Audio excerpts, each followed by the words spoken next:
तो दोस्तों HDFC bank ने अपने क्वार्टर टू के नंबर को डिस्क्लोज कर दिया है। तो चलिए देखते हैं क्या है क्वार्टर टू के अंदर। डाटाबेस के लिए यहाँ पे क्रोज में है।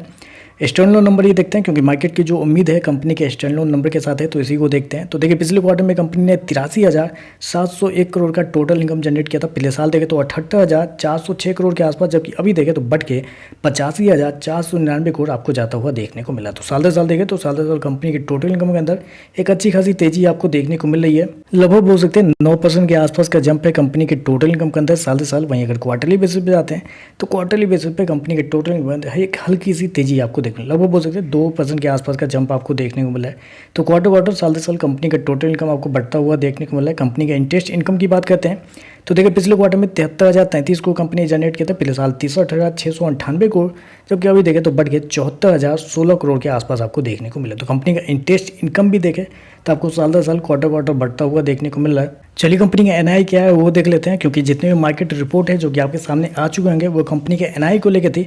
और इस क्वार्टर में देखें तो कंपनी का जो एनआई यानी कि नेट इंटरेस्ट इनकम जो निकल के आता है वो निकल के आता है 30,113 करोड़। जी हाँ, 30,113 करोड़ मार्केट का जो कंपनी का जो एनआई है वो आपको आता हुआ देखने को मिल रहा है।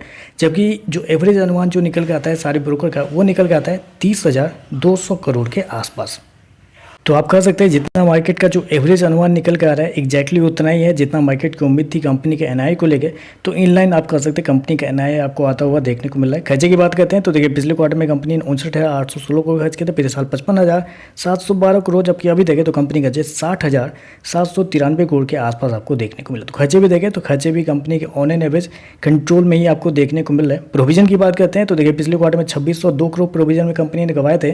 पिछले साल 2,903 करोड़, जबकि अभी देखें तो 2,700 करोड़ के आसपास आपको देखने को मिले। तो प्रोविजन देखें तो साल दर साल आपको कम होता हुआ देखने को मिला है, वो जो कि एक अच्छी बात है।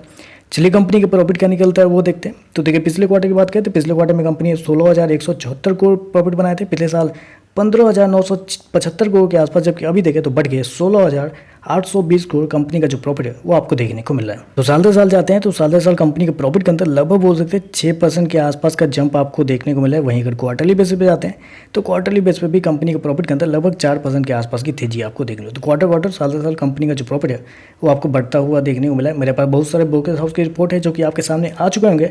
उसमें अगर आप देखते हैं तो जो एवरेज अनुमान जो मार्केट का निकल के आता है वो निकल के आता है 16,750 करोड़ के आसपास, जबकि कंपनी ने शो कितना किया है 16,820 करोड़। तो आप कह सकते हैं जितना मार्केट का एवरेज अनुमान था एग्जैक्टली उसके आसपास ही आपको देखने को मिल रहा है।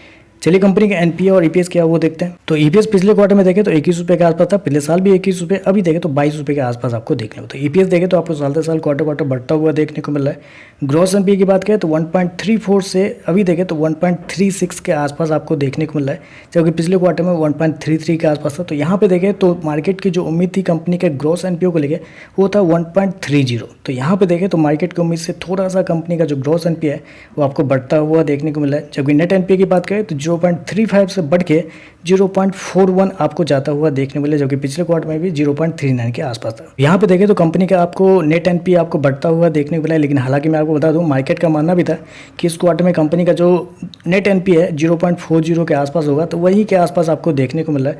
तो मार्केट को पता था कि थोड़ा सा एनपीए आपको बढ़ता हुआ देखने को मिलेगा, तो उतना ही आपको देखने को मिला है। तो ओवरऑल अगर देखा जाए तो मेरे हिसाब से कंपनी के जो नंबर है इनलाइन आप कह सकते हैं। एनआई जितना मार्केट का अनुमान था एग्जैक्टली उतना ही है। प्रॉफिट भी मार्केट का जितना अनुमान था उतना ही है।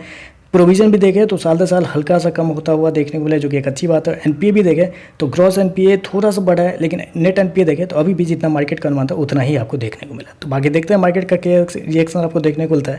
लेकिन ओवरऑल देखें तो मेरे हिसाब से एवरेज टाइप का नंबर आप कर सकते हैं। तो चलिए बस आज के लिए बस इतना है। वीडियो पसंद आए तो लाइक कीजिएगा, साथ में साथ चैनल को सब्सक्राइब जरूर कीजिएगा। धन्यवाद।